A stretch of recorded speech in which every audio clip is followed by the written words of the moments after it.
From all parts of the nation they come, as they have been doing for the past 12 years over Labor Day weekend at Indianapolis, Indiana.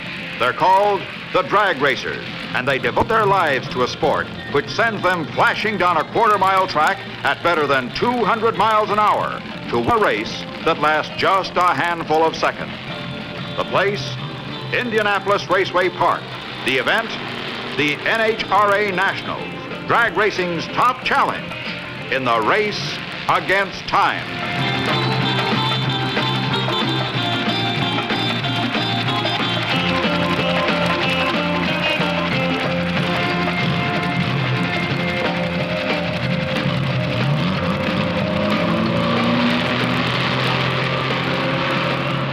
Representing the Hearst Armed Forces Club, the Hearst girls start the festivities for the Big Go.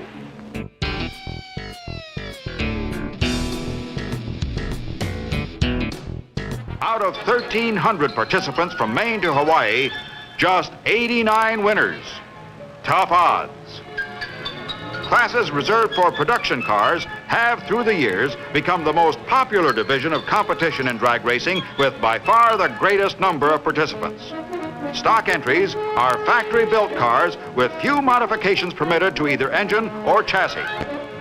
To become a front-runner in stock car classes, where everyone starts more or less even, takes the utmost precision in engine tuning and driving skill. The fans know it when they see it. The total controlled horsepower charging through this quarter-mile course totals more than 5 million. That's a lot of horses, and it took a lot to get here. Amateurs, semi-pro, or professional racers like Rhonda, Strickler, Montgomery, Merkel, all have made tremendous investments in their equipment in time and money just to get into the field. The Hearst Hospitality Center helped to relax some of the tensions, and the Hearst Safety Center, directed by George Hearst, stood by to help participants protect their investment and make the Nationals the safest as well as the most competitive field ever assembled for a drag racing championship. A substantial number of car driver combinations made the field because of this service, all without charge. Services range from seat bracket welding and engine relocation to Hearst shifter installations. A staff of over 30 expert mechanics and engineers worked around the clock, making corrections on the spot. Before anyone can run on the track, NHRA safety and technical inspectors examine every detail of a car's construction. More than 400 cars had problems, minor and major, and they were quickly and expertly corrected by the Hearst Safety Center specialists. First of all, in drag racing, a car has to be classified. It must be assigned to a specific category and checked and rechecked for strict adherence to NHRA rules for safety. The Nationals is not only the biggest, but sets the standards of all other leading drag meets. During the 5-day event at the Nationals, 130,000 fans are on hand to see what the best can do. Drag racing today is big business and serious business. It isn't just a bunch of wild kids tearing up and down a highway. Drivers and mechanics are automotive engineers. Test everything a car can do in just 440 yards. Speed is essential, but control is the most important element of all. Why are the rules so strict? Because there are always some who will try just a little too hard.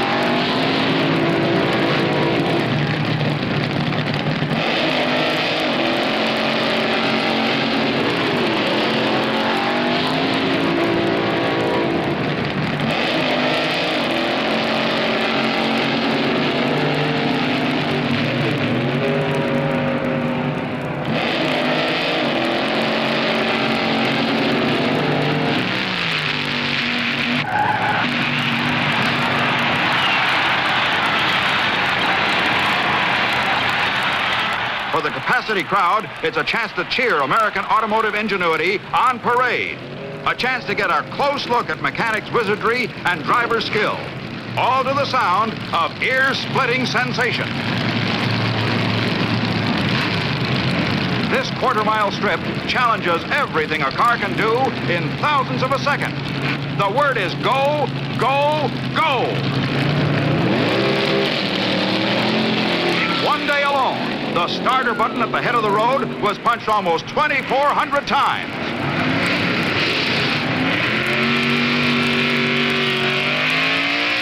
Run by run, the fight against the clock goes on. If you can't qualify, get beat or foul out, you can pack up and go home. For those who stay in the fight, the goal is the same: to cover the quarter mile in the quickest possible time, called ET, or elapsed time, at the fastest possible speed, called top speed. The competition ranged all the way from production stocks, the kind that you and I drive, to the most exotic combinations of engines, bodies, chassis, and running gear that ingenuity can design.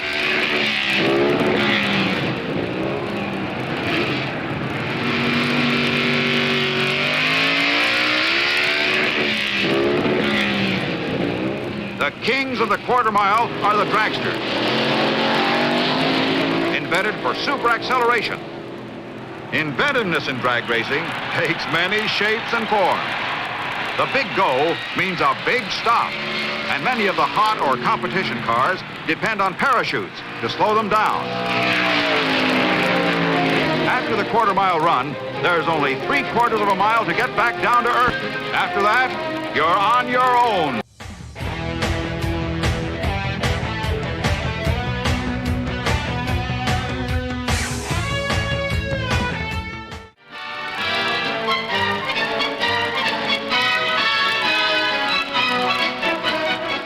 The margin of victory was sometimes very slight, often only 1/1000th of a second.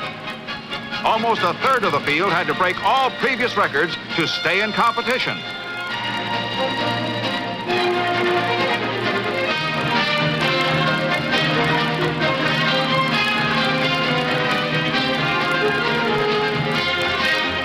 For those who survived the runoffs and bumping and made their way to victory lane to pick up their class trophies, it was a tremendous achievement for car builder, driver, and equipment.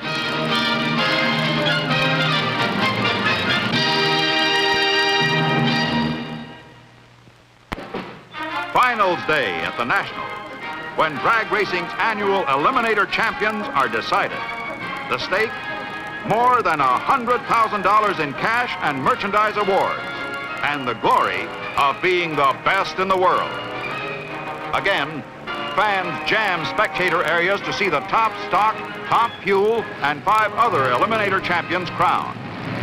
Getting to the competition, Luke Teller of Santa Monica, California is going to take a solo speed dash, trying for the top speed of the meet in the gas-burning dragster. This is not competition, but a speed dash. He's trying for the best elapsed time and the high speed in the gas burner.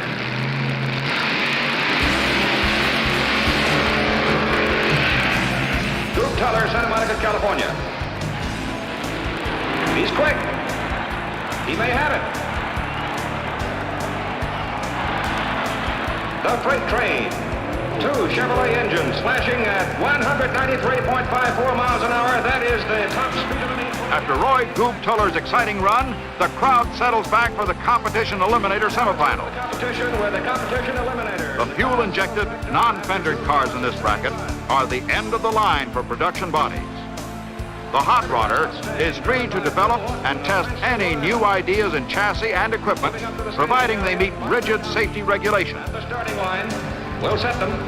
Gene Snow, Fort Worth, Texas. The rambunctious, a 65 Dodge Dart.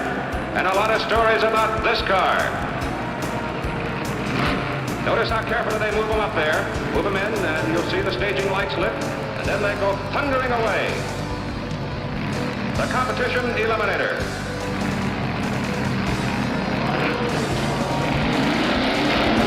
Bill Lawton in the Mustang, squirreled a little bit coming off the starting line in the competition eliminator semifinal. The rambunctious with Gene Snow, Fort Worth, Texas, is the winner. Back to the trailer for Bill Lawton, as Gene Snow waits out the other semifinal run. a PhD in mechanical engineering, moving up in his altered roadster. His own fuel injection engine here, a Chevrolet base, burns gas. Greg Gibson coming up in a Chevy-powered rail. A foul call on Pete Horner. So the Greg Gibson Chevy-powered rail is the winner. It'll be Gene Snow and Greg Gibson in the competition eliminator final. It looks as if records are going to fall today. Here is Steve Evans of NHRA. Our top speed of the event thus far is 218 miles per hour, and that's turned in just 7.31 seconds over a standing quarter mile. And actually, we're not really into the fierce competition for the cash money, so we expect the speeds to go much higher. And now, the competition eliminator final. Competition eliminator, Gene Snow's rambunctious dart out of Fort Worth, Texas. The supercharged gas dragster, Greg Gibson, White Plains, New York. The dragster has the handicap advantage. The big question, can Gene Snow catch him? Yes, he can catch him. 9.04 seconds, 153 plus miles an hour. Next up, the junior stock final. The top stockers run about 10 miles an hour faster, but crews of junior stock eliminator cars work just as hard for a shot at their title. Indianapolis National Drag Racing Championships, we go to a new category, the junior stock competition. The tires and exhaust system, about the only difference on these cars from the vehicles that you would see on the street using gasoline for fuel. Dave Kempton out of Arcadia, California, automatic transmission, 62 Plymouth. Ernie Muser, Reading, Pennsylvania, 4-speed shift Corvette.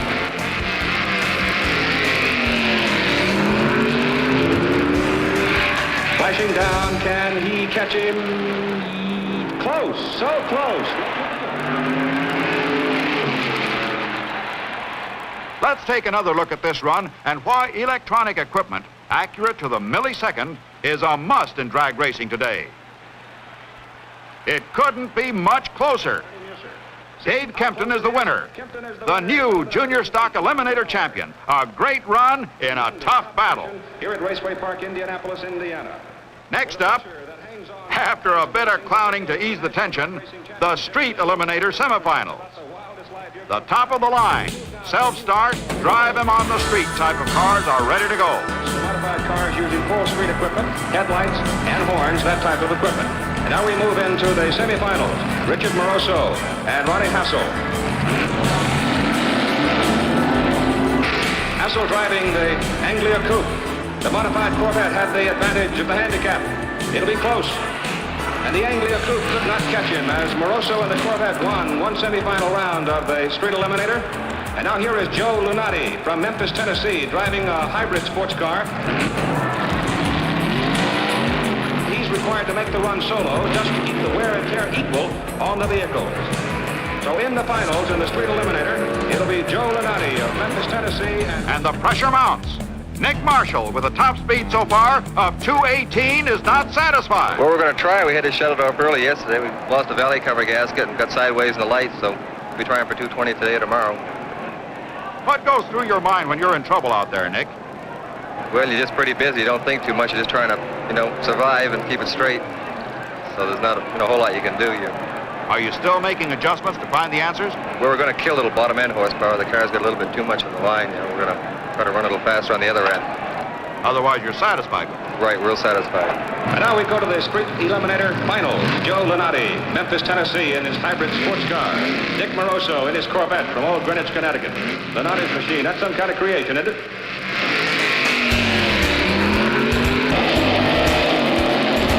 Dick Moroso off the line with a handicap advantage. The question is, will Lunati be able to catch him at the top end of the stretch? And he does. Joe Lunati winning. Speed 133. This year, a super eliminator bracket has been added to the separate supercharged class winners from those that aren't supercharged. Go to the supercharged eliminator division. Many types of supercharged automobiles, semifinals. Eugene Atkins, Memphis, Tennessee, in a fuel dragster.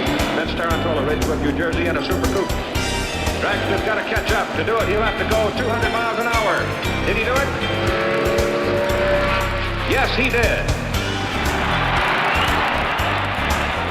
Let's stop the action on the finish line to see just how really close it was. Gene Atkins just winning. Now the car settles down for the semifinal, second semifinal in the super eliminator. Jim Mahalik, Parma, Ohio, gas dragster.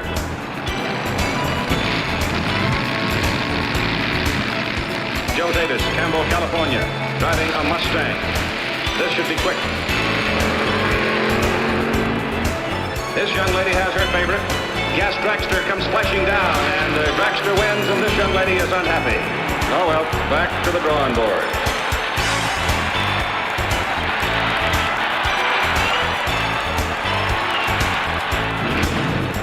And now the Super Eliminator Finals. In the near lane, Jim Mahalik in a dragster burning gas. In the far lane, Eugene Atkins in a dragster burning nitromethane.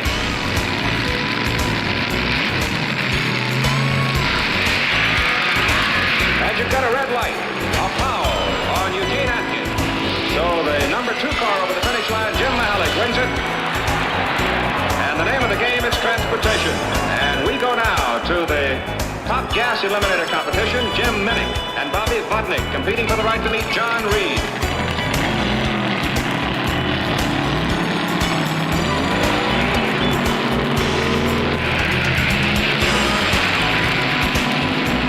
And the winner, Jim Minnick, better than 186 miles an hour. On hand for the action is one of the racing giants, A.J. Foyt, Indianapolis winner. A.J., how would you contrast oval track and drag racing? Well, the biggest thing in our type of racing, you run 200 mile an hour down straightaway and you have to go through a corner around 150 or 60. So you do have, I think, a few more problems, but it's awful hard to get one of these cars to run 200 straight, too. So I imagine they put in just as much work on their cars as we do, or maybe not more. And now for the top gas eliminator. These slingshots share top billing with their nitro-burning counterparts. Jim Minnick in the near lane from Nitro, West Virginia. John Reed of Decatur, Georgia in the far lane. This is for the championship and the top gas eliminators, and these fellows will be way up in their speeds.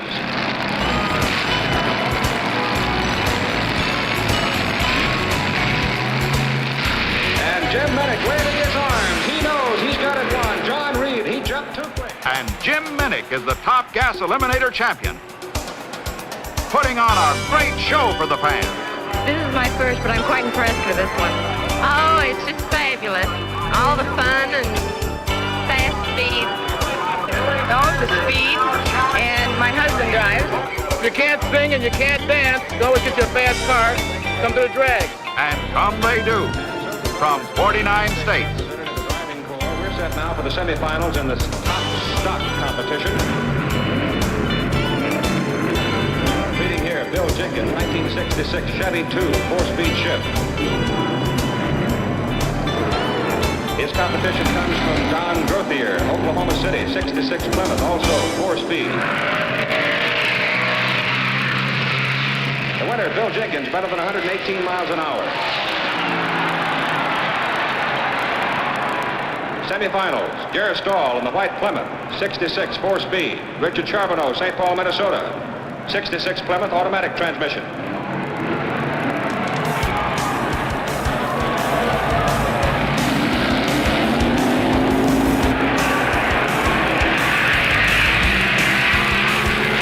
And Jerry Stahl from York, Pennsylvania wins it. So we go to the finals.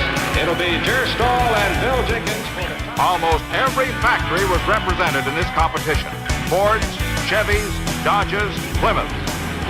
And now the top stock finals. Jerry Stahl in the white Plymouth, York, Pennsylvania. Bill Jenkins, Chevy 2, Berwyn, Pennsylvania. This a big moment.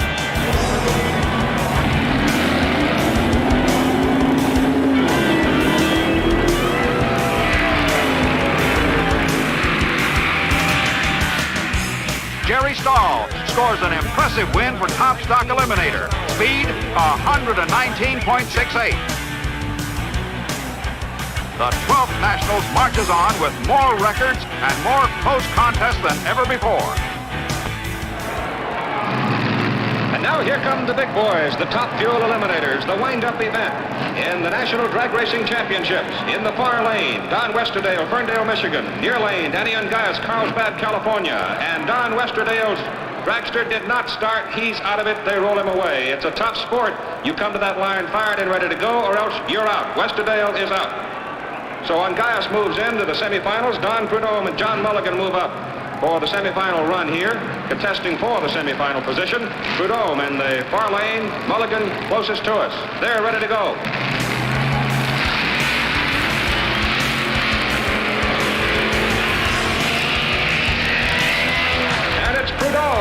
going, better than 210 miles an hour. Mulligan seemed to veer to the left side of the track, and he lost a valuable split second. So Prudhomme is the winner. This is the cockpit of the car to beat in Top Fuel. Steering mechanism, the handbrake, the parachute release. The Hawaiian. The fuel dragster bidding for a fourth successive title is the sit-out car. Driver Mike Snively, by virtue of being top qualifier, waits to race the semifinals winner. It'll be the final moment right here for one of these two. Danny Ungais, Carlsbad, California. Don Prudhomme, Granada Hills, California. Prudhomme in the far lane, Ungais in the near lane. Buster Couch setting them for the start. This is the semifinal. The winner goes against the Hawaiian in the final.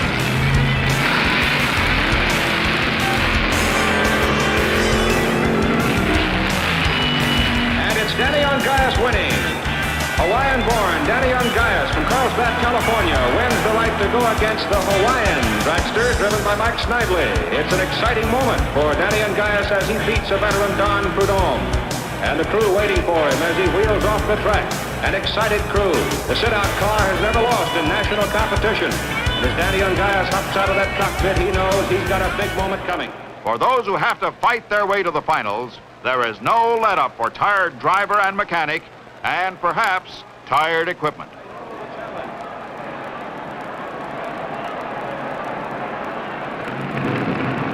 And so we move to the final event of the 12th National Drag Racing Championship, Raceway Park, Indianapolis, Indiana. In the near lane, the Hawaiian, the sit-out car. And remember, a sit-out car has never lost in the national championship.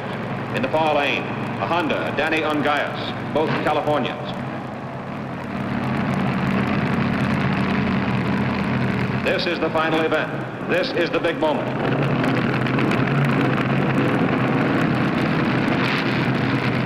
Buster Couch, the starter, sets them. They're ready.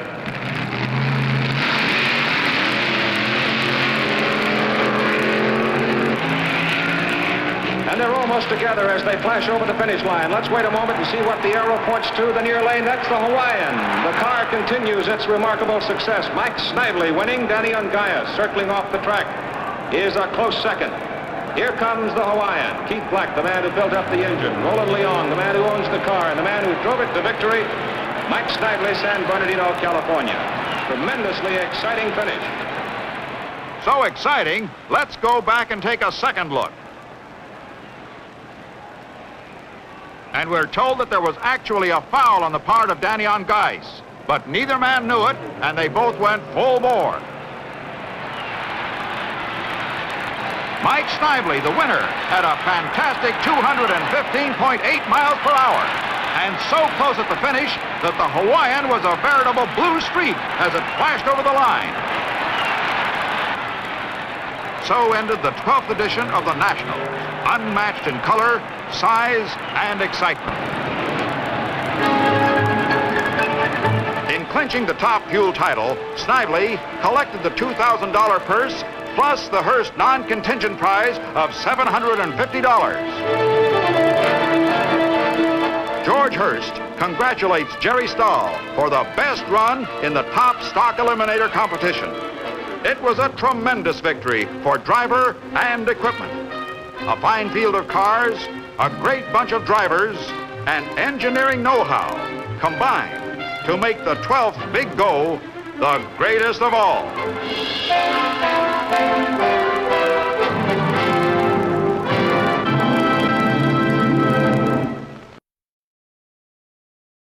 This is Les Kiter with Brock Yates coming to you from the 14th Annual National Hot Rod Association Championship Drag Races at Indianapolis Raceway Park. Here are the highlights of drag racing show of shows, featuring challengers from all 50 states and Canada in the wildest array of driving skill and exotic machinery ever assembled. Big Daddy Don Garlits, Mr. Cool of drag racing, the guy who's won everything, goes to the line in search of a third national championship at Indianapolis, something no one has ever achieved before. Garlits, the superhero of big-time drag racing, is fresh from a great win at the Spring Nationals. King Rat is the odds-on favorite to capture national honors and a pot of gold estimated at $25,000. His opponent, Steve Carbone, gives it the old drag racer's try, but he's no match for Garlits. Big Daddy is king of speed again. But wait a minute. Big Daddy's victory wrapped up the 1968 Nationals. We've missed all the action, so let's put the time tunnel in reverse. Come on, Big Daddy. You're way ahead of schedule. There, that's better. You see, the NHRA Nationals at Indianapolis is a lot more than one race. In fact, it's the biggest auto sports showcase in the world, with over 1,500 cars and drivers, and better than $100,000 in prize money and 100,000 fans. And, well, as you can see, Indy involves some pretty big numbers.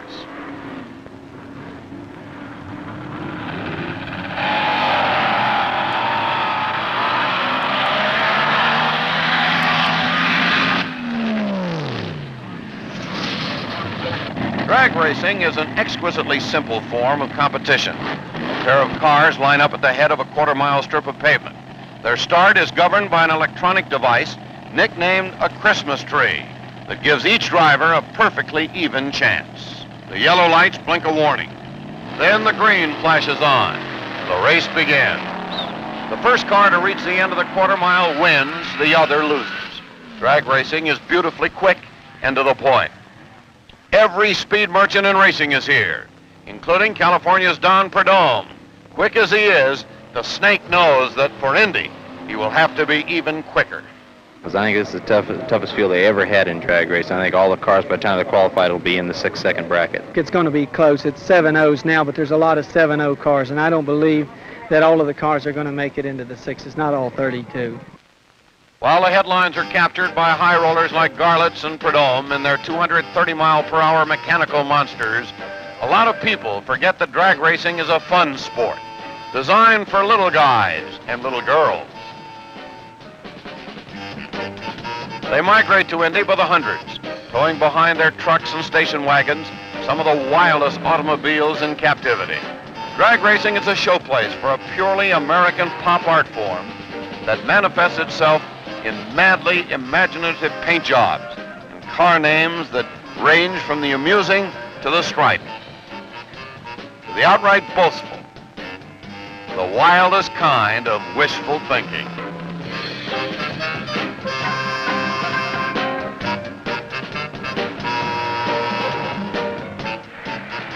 The first 2 days of the 4-day Indy extravaganza are consumed by practice and time trials. And a brash Californian named Tom the Mongoose McEwen manages to record the top speed and low elapsed time of the event.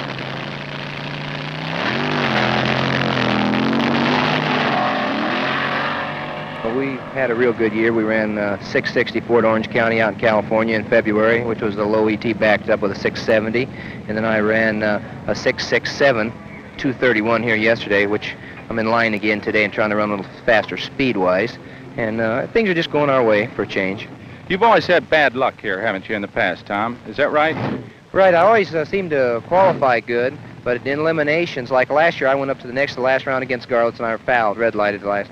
And I don't know, maybe I tried too hard or something. This year, I'm just going to try to I try a whole lot of things, and I usually mess myself up. This year, I'm going to kind of just take it easy and run the same combination all meet and just do what I can. Last year, Brock, as you know, we knew that the car would run faster than we were running it in the time trials, and we were, as the saying in the sport goes, sandbagging.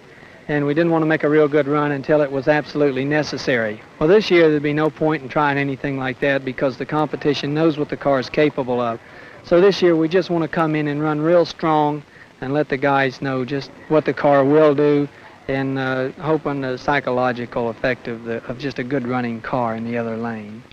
In other words, you plan to just maintain as much pressure on the opposition as you possibly can, but not really to change your tactics as you go on through the event. No, I'll squeeze a tree just as tight as I always do, and I'll have my little tricks in the eliminations, lanes, and what you'd say to the competition and everything, and lane choices, and these things will always, nothing is really planned far ahead. It's just as we go along and the opportunity presents itself, that's what I'll do. Nobody can really plan that far ahead in a drag race. Machines are fickle, and men must be prepared to keep them running. And this means everybody at Indy keeps busy.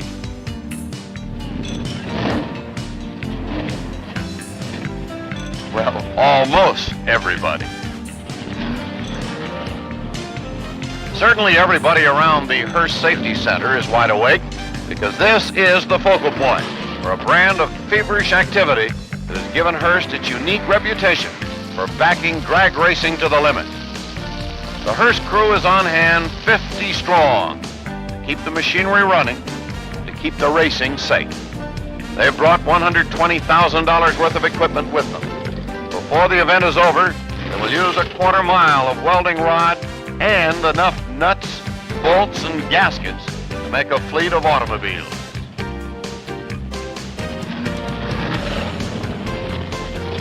The Hearst associates are here to help in any way they can, and help they do. Nearly half the 1,500 entrants here at Indy receive Hearst aid. Problems range from minor jobs like overhauling Hearst shifters to big ones like adding 600 pounds of ballast to a car so it can meet minimum weight requirements. In all, nearly a quarter ton of metal and thousands of highly skilled man-hours are donated to making the Nationals as safe and successful as possible. All of the work is done without charge for anyone who needs help, regardless of whether he uses Hearst equipment. A great deal of time is spent helping the racers meet the NHRA's rigid safety requirements. Dozens of competitors also need last-minute work to keep them in the running. In one case, a giant crack in a dragster's engine block was welded up, permitting the car to make a qualifying run. This kind of devotion to the sport brought George Hearst the Manufacturer of the Year award from Carcraft magazine for the second straight year and made his safety center an indispensable part of the Nationals. Super stockers are the bread and butter of drag racing. Though not the fastest machines on the strip, they attract a devoted following, provide instant excitement by the decibel ton. One of the most successful jockeys in the super stock category is a lean southerner named Ronnie Socks, who finds that too much traveling on the speed tour can be a handicap. Ronnie, is it hard to stay up, in other words, to remain at a very high competitive edge throughout the season in view of the fact that you do so much drag racing? It really is. What a lot of people don't understand is traveling all over the United States like we do with these clinics, we don't really have that much time to work on our cars. People say, well, your factory back, you get everything, but what they don't realize is that we do a lot of experimenting for the other people. And we get all the bugs worked out, and this information goes on to the other guys, so we really have to really work for it. For example, this morning, is it hard to get your competitive juices really stirred up and get ready to go out there and drive just as hard as you can? Well, definitely, and something else, you got to think about the night before, because the reflexes have really got to be sharp with this starting system. That is one of the main things, really. Most of the cars in drag racing are common garden variety stockers. They're allowed very few engine and chassis modifications, and many of the competing machines can be driven on the street. The speed scene at Indy has always been enthusiastically co-ed. For some members of the fair sex, watching isn't enough. Shirley Shahan always wanted to be in the thick of the action. Today, as the drag-on lady, she is one of the fastest women drivers on wheels. I don't really pay any attention to the competition. I just watch the light. I try to let nothing distract me from what's going on at the line, and that way I'm ready. Is it hard to, how many races a year do you run? Well, it's hard to say. We have been on tour since May, and we usually make about 2 meets a week. Over 100 races, I'd say, easy. Shirley does well in the opening trial heats at Indy, but meets her match in a run against Richard Ornfield, jockeying another Dodge known, would you believe, as the Good Guys. Normally, it's ladies first, but in drag racing, anything goes. It took the New York-based Dart just 10.96 seconds to put Shirley on the trailer. The best known of the Dodge boys is Dick Landy, burly cigar-chewing pro from California. A longtime star in the super stock ranks, Dick had this to say about Indy. Dick Landy, how do you stand in the field at this present time? Rock, we're number 3 qualifier, and we're looking real good for the Superstock Eliminator. Is this the strongest field that you've ever been involved with? The Nationals here at Indianapolis is always the strongest field you can come up against. Who specifically are the men that you're worried about? Biggest one is my own competitor or teammate is Sox and Martin Group. And then in the Chevrolet team, it's Bill Jenkins, Grumpy. He's a hard one to beat. Dick, if you were going to advise a young man who was interested in becoming a super stock racing star, what particular aspect of driving would you advise him to concentrate on? The most important thing, we believe, is reaction time. The next thing, if you're going to get into it, do not try and get in where these so-called big boys are. Start out with a small, pure stock car and get your timing, your reaction, then go out and get the car prepared properly. You've got to be, driving is 80% of the whole race. Learn to drive it, and then generally you'll come out to the track and you'll find people that have a car that's 2/10 off that can still win the races. It goes to show you do not need the equipment as much as you need a good driver. The curtain closes on 3 days of practice, qualifying runs, and class eliminations at Indy. And the stage is set for championship competition. 32 competitors remain in each of 7 championship categories. Winners will be selected through a series of 5 elimination rounds. And for some, the work goes on almost until race time. Labor Day at Indianapolis Raceway Park is drag racing's greatest moment. Every square inch of grandstand and pit area is jammed to capacity. It's an all-American crowd, the speed set.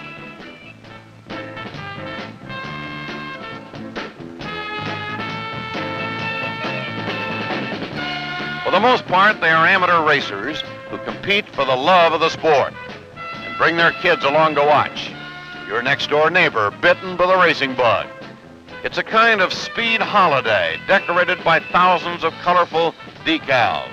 And not all the decals end up on the racing machinery.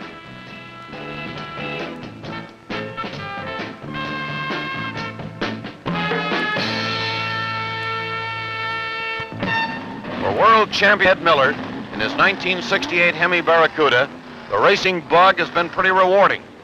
This New York mechanic once collected $16,000 for a single run, the richest purse in drag racing history.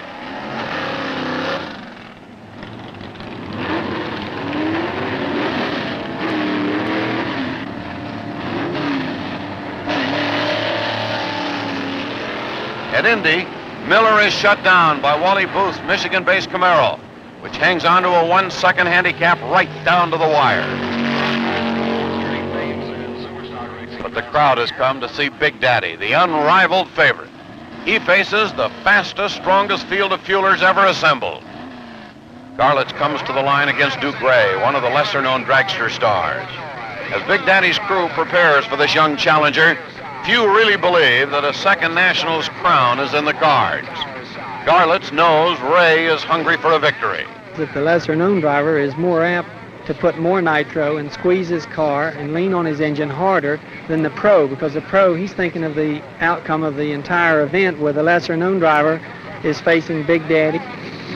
Ray builds a quick lead and then gets bent out of shape in the stretch as Garlitz pushes hard to win by inches. Now it's the semifinal round in the popular Super Eliminator class, where the spectacular funny cars hang out. Here, Bruce Larson's blown Camaro lines up against a AA competition rail, driven by Paul Stage, a young machinist from Illinois. Winner of the Spring National title in Super Eliminator, it is up to Stage to stop an all-funny car final in this class at Indy. Stage blasted to a win, but it couldn't have been closer.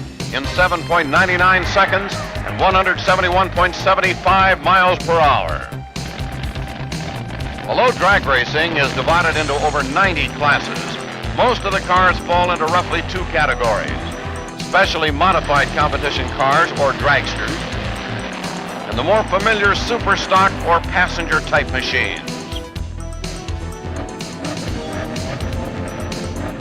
Acutely sensitive reactions under pressure-packed situations, the sign of the true professional in the sport, will win more races than sheer horsepower. Here, TV star Dick Smothers makes a surprise try at super stock drag racing.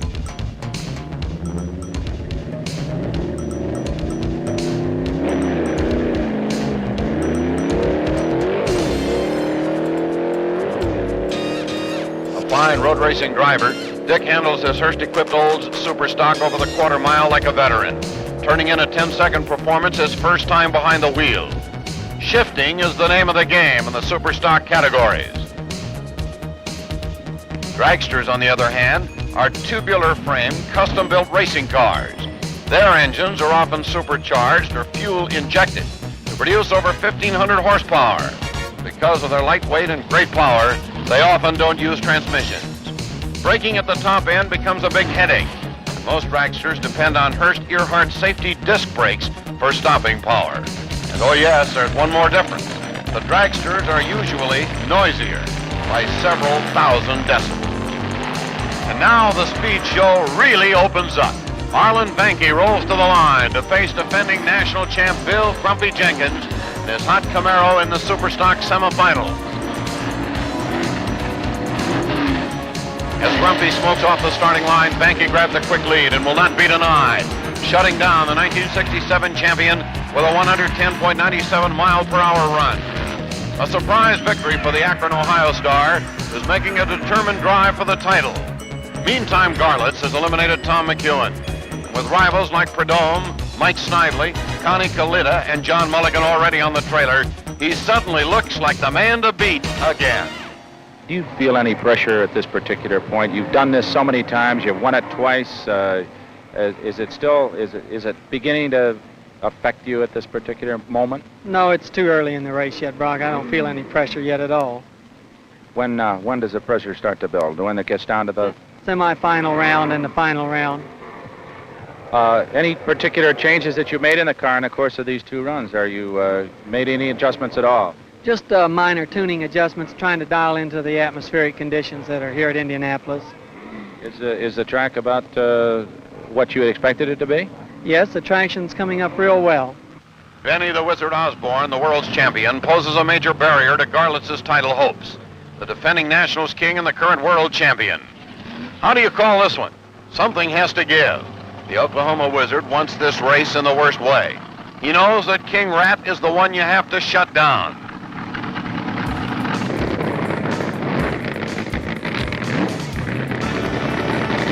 And here he comes, ladies and gentlemen. Big Daddy Garlitz.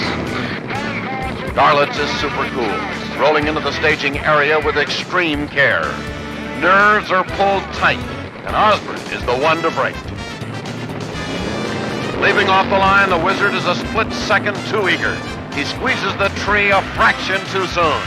The dragsters post identical times of 6.88 seconds, but only Big Daddy makes the semifinals.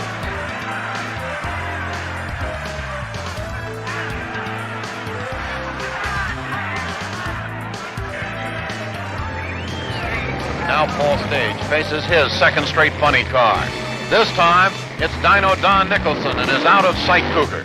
This monster looks like a stalker on the surface, but is actually a supercharged 1,200 horsepower fuel-burning engine covered by a fragile fiberglass shell. At stake, the Super Eliminator Championship.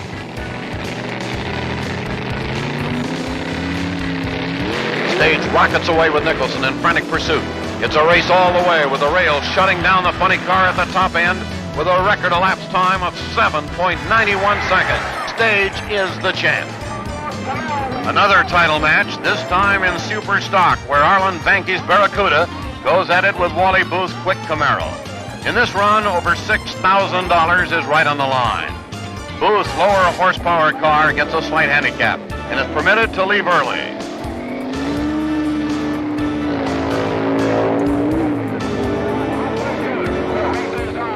It's the tortoise and the hare, with Vanke playing an incredible game of catch-up, nipping Booth in the last few feet at 118.11 miles an hour. The runoff for Stock Eliminator, and the driver of the Corvette is 19-year-old Larry Lombardo, one of the youngest drivers at Indy. He's facing Dave Buell, driving his Dodge station wagon, and Lombardo is given a head start under the handicapping system.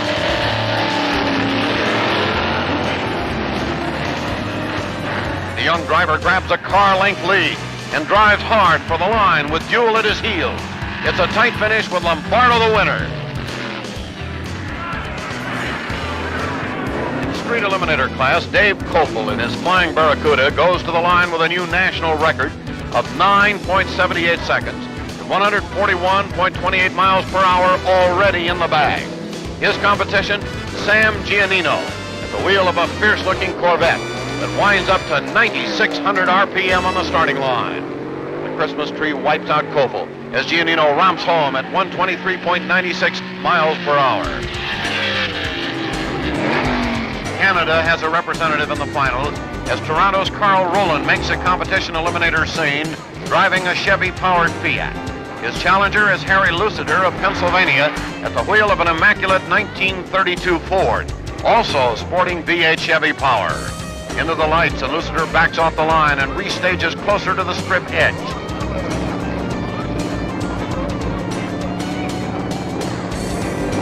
Here comes the green, and Lucider is given the handicap advantage.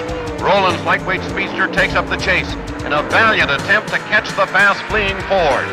But Lucider holds off the Canadian in the stretch and takes the win and a new national elapsed time record of 11.54 seconds. Two more races remain for top fuel and top gas eliminator.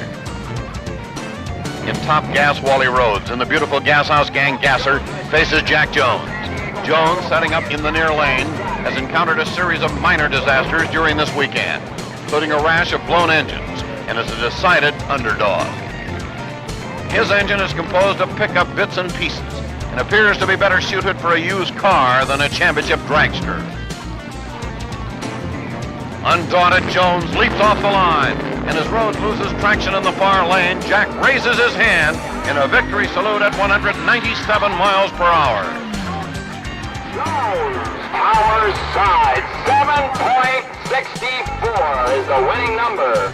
A losing 7.8. In an informal ceremony beside the starting line, Sergeant Wesley Poley, a SAC bomber crew chief, receives the keys to a new Pontiac GTO from George Hurst, as Wally Parks, president of the National Hot Rod Association, offers his congratulations.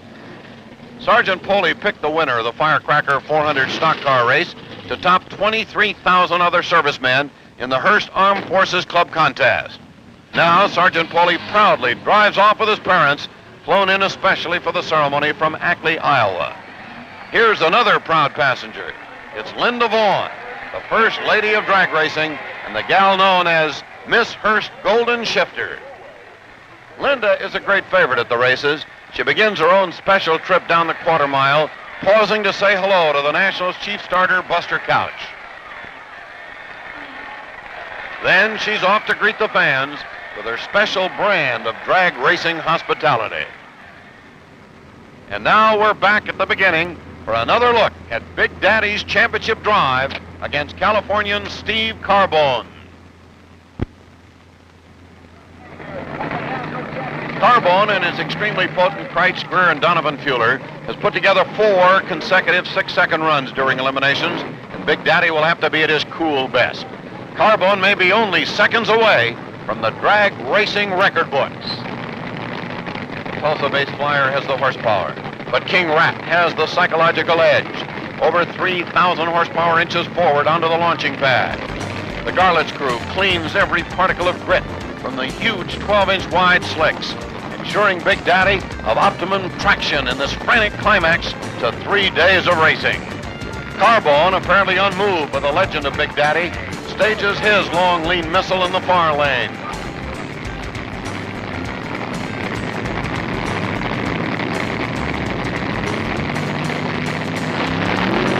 Garlitz leaps into an instant lead as Carbone stands on the throttle, and his tires break loose right off the line. His chances for a Nationals crown go up in smoke. The King of Speed has done it again. It's thumbs up for Garlitz the man, who put Seffner, Florida, on the map. Lapse time, 6.87 seconds. Speed, 226 miles per hour. Big Daddy wins his 2nd Nationals in a row and the 3rd of a great career. Both unprecedented accomplishments in the sport. Suddenly it's over. The greatest drag race of them all is history. It's been a hectic weekend for the racers and the watchers alike. The competition was outstanding. The scenery, you might say, was superb. But that's the way it is at Indy. The best of everything.